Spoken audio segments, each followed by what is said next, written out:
new government watchdog report offers President Bush a powerful new way to terrify the American people. In our fourth story tonight, forget Iran. He would do much better with one speech outlining the 5-year record of his Department of Homeland Security, or even just the waste, fraud, criminality, and perhaps worse, ineptitude, incompetence, and inability to complete virtually anything, as cataloged in the new report by Citizens for Responsibility and Ethics in Washington. FEMA, of course, comes in for particular scorn. Its pathetic record on Katrina, consistent to this day with millions wasted on housing locations and mobile homes unsuitable for human life, consistent with President Bush's early decision to downgrade FEMA and appoint party favorites with no relevant experience to 5 out of FEMA's top 8 positions. More importantly, under current Secretary Michael Chertoff and his predecessor Tom Ridge, DHS overall has consistently outsourced millions, even billions, for security measures yet to materialize at airports, at seaports, at the border, and throughout the nation's once admired disaster response infrastructure, while Ridge and at least 89 other former DHS officials have turned their lackluster performance into lucrative private positions, often with companies which had benefited from DHS largesse. On that note, let's bring in Rachel Maddow, whose show airs weeknights on Air America Radio without even a dime of federal taxpayer money. Good to see you. Nice to see you, Keith. All right, 6 years after 9/11, billions of dollars later, where are the cargo screeners, the radiation sensors, the luggage screeners, the bomb detectors, the secure border? Stop me if I'm getting the point across here. The National Disaster Plan. Where are these things? Yeah, where were they before 9/11, too? That would have been nice.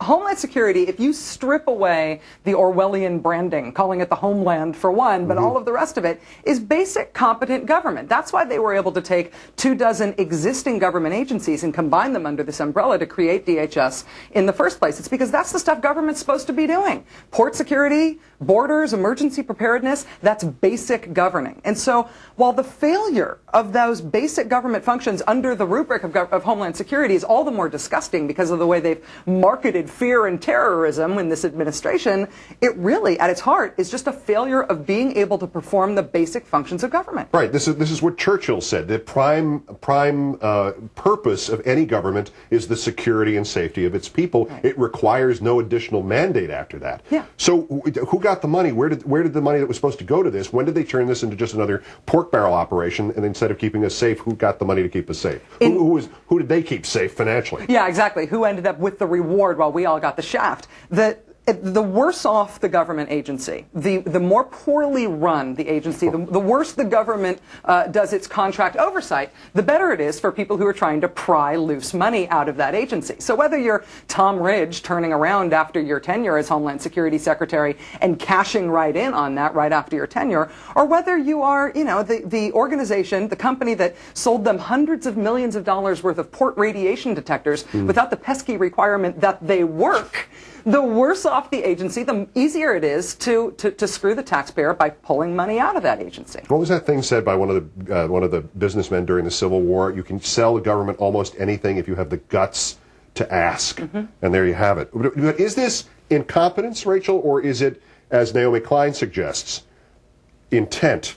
That this is a system designed not for Homeland Security, but it's designed to funnel taxpayer money away from the federal government into the hands of friendly corporations. Is it design? Well, we don't know unless we know their intent. But I think if you take a big picture on it, there's a compelling case to make for the way Naomi Klein sees it. In Reagan's second inaugural, he said government is not the solution, government is the problem. That's been adopted as the mantra of the Republican Party and the right wing. So if you think the government is the problem and you then make government smaller, that makes sense. If you think government is the problem and then you make government a lot bigger, the biggest increase in the size of the federal government since World War II, then you have to answer, well, if you think government's the problem and you've just made it really big, if you as a conservative think that government can't help the American people, but you hugely enlarge the size of the government, who'd you do it for? It's not for us. It's by process of elimination, it has to be for somebody else. Yeah. It's just a question of which of the many somebody else's it could be. Yeah. So philosophically, close this out for me.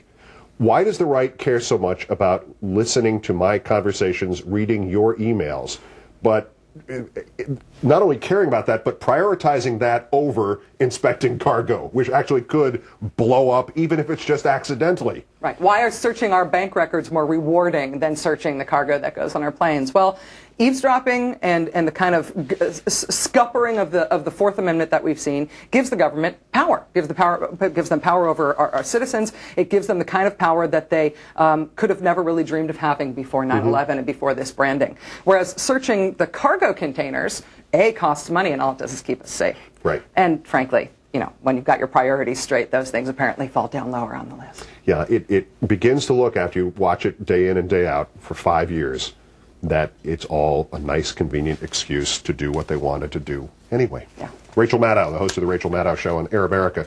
As always, great. Thanks for coming in. Thank you, Pete.